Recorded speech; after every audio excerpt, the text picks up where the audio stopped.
Hello everyone, welcome to a video on how to replace the windscreen wiper blade on a Honda Civic. So I'm just going to demonstrate this on the driver's side. Wiper here, this being the 26-inch one. So what you do, let me get the focus, sorry about this.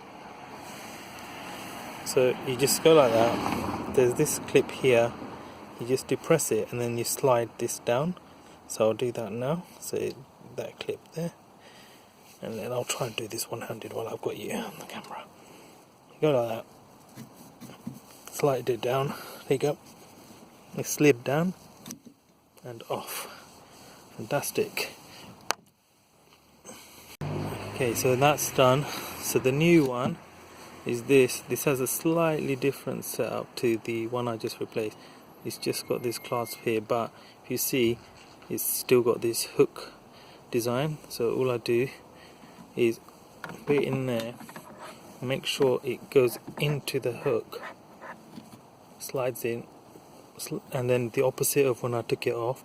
So I slide it upwards, it clicks, and then click this in, then it's in place. And that is all there is to it, ladies and gentlemen. And it's the same process on the other side.